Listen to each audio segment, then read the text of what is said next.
গতকালই শুভেন্দু অধিকারী তিনি পৌঁছে গিয়েছিলেন পার্ক সার্কাসে ডিসি অফিসে এবং রবিবার যে ঘটনা ঘটেছিল পার্ক সার্কাসে যেভাবে তাণ্ডবের ঘটনা ঘটেছিল তার প্রতি কড়া বার্তা দিয়েছেন মুখ্যমন্ত্রী শুভেন্দু অধিকারী।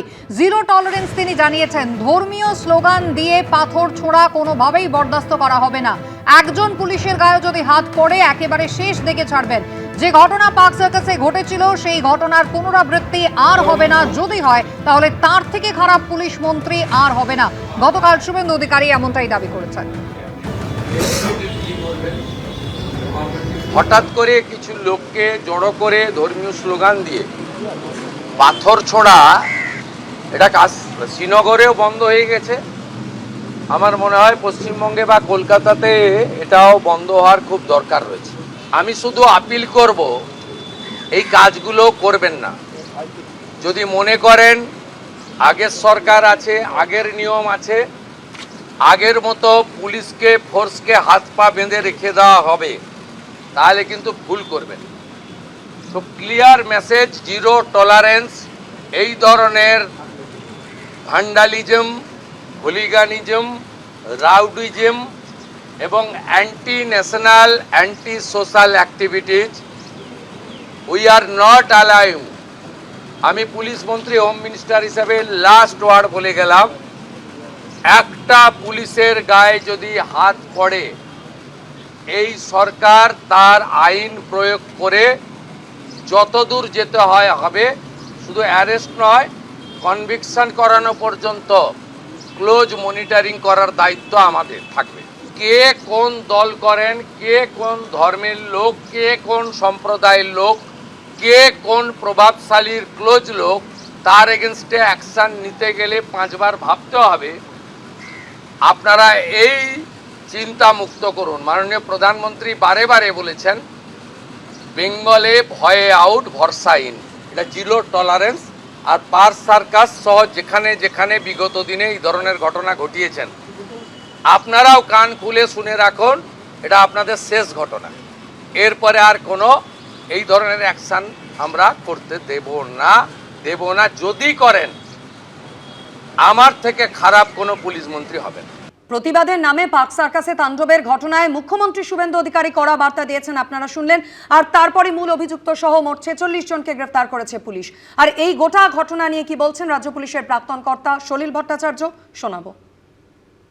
আগের প্রশাসন যেটা ছিল পুলিশকে একদম ক্রিপল করে রেখেছিল, পঙ্গু করে রেখেছিল। কালকের দেখো ঘটনা, পার্ক সার্কাসের ঘটনা, পুলিশ ইমিডিয়েটলি অ্যাকশন স্টার্ট করে এবং 45 মিনিট থেকে 1 ঘন্টার মধ্যে সিচুয়েশন কন্ট্রোল করে, ট্যাঞ্জিবল নাম্বার অফ অ্যারেস্ট করে। গতকাল ছিল রাজ্য মন্ত্রিসভার দ্বিতীয় বৈঠক এবং সেই বৈঠকে সিদ্ধান্ত নেওয়া হলো আগামী মাস থেকে ইমাম মুয়াজ্জেম পুরোহিত ভাতা বন্ধ করা হচ্ছে। যদিও ছাত্রছাত্রীদের জন্য নির্ধারিত স্কলারশিপে কিন্তু কোনো হাত পড়বে না।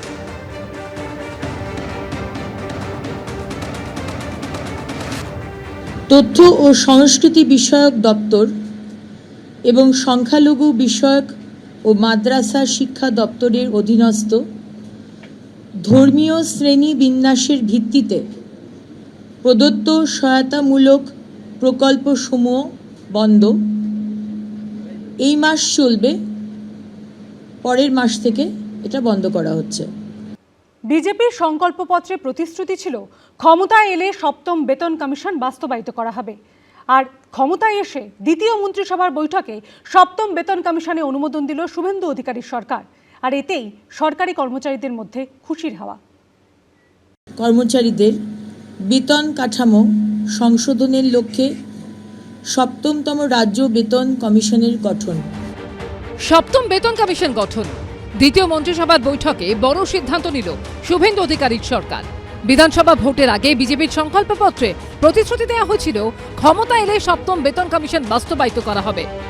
45 दिन के अंदर ही 7वें वेतन आयोग को लागू कर सभी कर्मचारियों का सम्मान करने का काम नई बनने वाली भारतीय जनता पार्टी की सरकार करेगी। দ্বিতীয় রাজ্য মন্ত্রিসভার বৈঠকেই 7ম বেতন কমিশন গঠনের সিদ্ধান্ত নিল বিজেপি সরকার।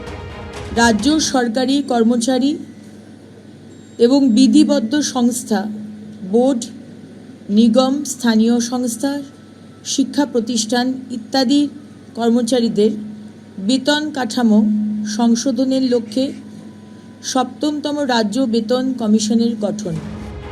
আর এতেই সরকারি কর্মচারীদের মধ্যে খুশির হাওয়া।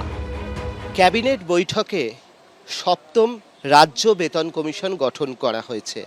আর তাই নিয়ে কি বলছেন সংগ্রামী যৌথ মঞ্চের যারা সদস্যরা রয়েছেন, তাদের সঙ্গে কথা বলবো। এটা আমাদের দীর্ঘদিনের দাবি ছিল, সেই দাবিটাকে কার্যত মেনে নিয়েছে। আজকে কোনো মন্ত্রিসভা যখন ডিসিশন হয় সেটা কিন্তু অ্যাকচুয়াল আইন হয়ে যায়। মন্ত্রিসভা যেটা অ্যাকচুয়াল আইনসভা তো মন্ত্রিসভা, তা সেটাই করে যাবে, নোটিফিকেশন বেরোবে। আমরা বিশ্বাস করি ৪৫ দিনের মধ্যে সেটা লাগু হবে আর কি। ১৫ বছর ধরে তো রাজ্য সরকারি কর্মচারী, শিক্ষক, পেনশনার সবাই বঞ্চিত।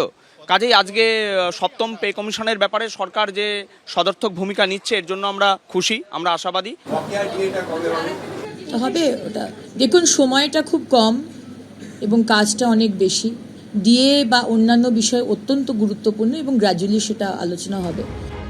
শুধু ৭ম বেতন কমিশন নয়, অন্নপূর্ণা ভান্ডার, মহিলাদের বিনামূল্যে সরকারি বাসে যাত্রা, এমন একাধিক বিষয়ে সোমবার শিলমোহর দিল শুভেন্দু অধিকারীর মন্ত্রিসভা। দীপক ঘোষ, শুভেন্দু ভট্টাচার্য ও কমল কৃষ্ণদের রিপোর্ট, এবিপি আনন্দ। সরকারি বাসে মহিলাদের যাতায়াত ফ্রি। দ্বিতীয় মন্ত্রিসভার বৈঠকে এই সিদ্ধান্তে শিলমোহর দিল শুভেন্দু অধিকারীর নেতৃত্বাধীন সরকার। ১ জুন থেকে সরকারি বাসে মহিলাদের বিনামূল্যে যাত্রার ঘোষণা করলেন নারী ও শিশু কল্যাণ মন্ত্রী অগ্নিমিত্রা পাল। শুধু কম দূরত্বের বাস যাত্রাই নয়, দূরপাল্লার বাসেও মেয়েদের যাতায়াত ফ্রি। ২০২৬ সালের ১ জুন থেকে পশ্চিমবঙ্গ রাজ্যের সমস্ত সরকারি বাসে পশ্চিমবঙ্গের মহিলাদের জন্য বিনামূল্যে পরিবহন প্রকল্পের নীতিগত অনুমোদন। বিধানসভা ভোটে সংকল্পপত্রে বিজেপি প্রতিশ্রুতি দিয়েছিল তারা ক্ষমতায় এলে সরকারি বাসে মহিলাদের যাতায়াত ফ্রি হবে, অর্থাৎ সরকারি বাসে উঠলে কোনো পয়সা লাগবে না। দ্বিতীয় মন্ত্রিসভার বৈঠকে তাতেই শিলমোহর দিল শুভেন্দু অধিকারীর নেতৃত্বাধীন সরকার। ১ জুন থেকে সরকারি বাসে মহিলাদের বিনামূল্যে যাত্রার ঘোষণা করলেন নারী ও শিশু কল্যাণ মন্ত্রী। সরকারি বাসে মহিলারা বিনামূল্যে যাতায়াত করবেন। যে কোনো সরকারি বাসে মহিলাদের, দূরপাল্লা হোক কাছের হোক, যে কোনো সরকারি বাসে মহিলাদের কোনো ফেয়ার ভাড়া লাগবে না। সরকার তার প্রতিশ্রুতি রাখায় ব্যাপক খুশি পড়ুয়া থেকে চাকরিজীবী, গৃহবধূ সকলেই। ভালো তো, অবশ্যই ভালো, মানে মহিলাদের জন্য কিছু করা ভালো কথা, আমার তো মনে হয় ভালো। বাসের ক্ষেত্রে এটা শুনলাম ১ জুন থেকে ফ্রি হবে, সেটা শুনে তো আমাদের খুবই খুশি। খুবই ভালো হবে, একদম খুবই সুবিধা হবে, খুব ভালো হয়েছে এই জিনিসটা হয়ে। এটা খুবই ভালো করেছে সরকার, এটা তো খুবই আনন্দের খবর, মেয়েদের জন্য খুবই ভালো। শুধু কম দূরত্বের বাস যাত্রাই নয়, দূরপাল্লার বাসেও মেয়েদের যাতায়াত ফ্রি। সুমন ঘরাই, সুনীত হালদার ও পূর্ণেন্দু সিংহের রিপোর্ট, এবিপি আনন্দ। তৃণমূলকে হটিয়ে ক্ষমতায় এসেছে বিজেপি। সরকারে এসেই স্বাস্থ্য ব্যবস্থায় ঘাটতি মেটাতে তৎপর হয়েছে রাজ্য সরকার। আর সেই লক্ষ্যেই স্বাস্থ্য ভবনে আধিকারিকদের সঙ্গে বৈঠক করলেন বিজেপি বিধায়করা। অন্যদিকে এদিন রাজ্য মেডিকেল কাউন্সিলের সদস্য পদ থেকে সরানো হলো নির্মল মাঝি, সৌরভ পাল ও অসীম সরকারকে। রাজ্যে পালা বদলের পর বিজেপির সরকারের লক্ষ্য চিকিৎসা পরিকাঠামোর উন্নয়ন। সোমবার স্বাস্থ্য ভবনে বৈঠক করলেন বিজেপির চিকিৎসক বিধায়ক ইন্দ্রনীল খাঁ, শারদত্ত মুখোপাধ্যায় সহ ৮ জন। বৈঠকে স্বাস্থ্য সচিব নারায়ণ স্বরূপ নিগম সহ স্বাস্থ্য দপ্তরের আধিকারিকরা ছিলেন। ক্ষমতায় আসার পর স্বাস্থ্য ব্যবস্থায় আমূল বদল আনতে মরিয়া বিজেপি সরকার। দেওয়া হচ্ছে স্বাস্থ্য পরিকাঠামোয় জোর। এই আবহে এদিন স্বাস্থ্য ভবনে বৈঠকে হাসপাতাল সহ বিভিন্ন স্বাস্থ্য প্রতিষ্ঠানে কোথায় কি ত্রুটি তা নিয়ে বিস্তারিত আলোচনা হয়। আমাদের সমস্যা সবকটা ডিসকাশন হয়েছে, ডিসিশন এক্ষুনি আমরা দেব না, দিতে পারি না। আমাদের কাজ হচ্ছে আমরা মাননীয় মুখ্যমন্ত্রীর কাছে রিপোর্ট ব্যাক করব, মাননীয় মুখ্যমন্ত্রী উনি ডিসিশন নেবেন। অন্যদিকে এদিনই রাজ্য মেডিকেল কাউন্সিলের সদস্য পদ থেকে নির্মল মাঝি, সৌরভ পাল ও অসীম সরকারকে সরিয়ে দিল স্বাস্থ্য দপ্তর। এদিন স্বাস্থ্য ভবনের বৈঠকে যোগ দেওয়ার আগে বিধাননগর মহকুমা হাসপাতাল ও বিধাননগর পুর নিগমের অন্তর্গত মাতৃসদন হাসপাতালে সারপ্রাইজ ভিজিট করেন বিজেপি বিধায়ক শারদত্ত মুখোপাধ্যায়। এদিন দুই হাসপাতালের পরিকাঠামো নিয়ে ক্ষোভ প্রকাশ করেন তিনি। বিধাননগরের মাতৃসদন নামক একটা কর্পোরেশন আর হাসপাতাল আছে, হাসপাতাল বেশ বড়, পরিকাঠামো বেশ বড়, কিন্তু পরিষেবা শূন্য। ডাক্তারবাবুদের খোঁজ নিলাম কিন্তু পেলাম না, কোনো ডাক্তারবাবুই নাকি আসেন না। মাত্র 2 থেকে 3 জন, একজন ডেন্টালের ডাক্তারবাবু আসেন, একজন গাইনিক ডাক্তারবাবু আসেন। অপারেশন থিয়েটার আছে, অজ্ঞান করার যন্ত্র আছে, ঝুলে পড়ে গেছে। বাচ্চাদের শিশু বিভাগ আছে, তার উপরে ন্যাকড়া এবং নেতাশু করছে। জনগণের জন্য তৈরি, জনগণের পয়সায় তৈরি এই পরিষেবা কেন ওরা দিতে পারেনি, এর প্রশ্ন তো উঠবেই সভাপতি। নতুন সরকার স্বাস্থ্য ব্যবস্থায় কতটা রদবদল আনতে পারে সেদিকেই এখন নজর। সন্দীপ সরকার, এবিপি আনন্দ, কলকাতা। এবিপি আনন্দ, এগিয়ে থাকে, এগিয়ে রাখে।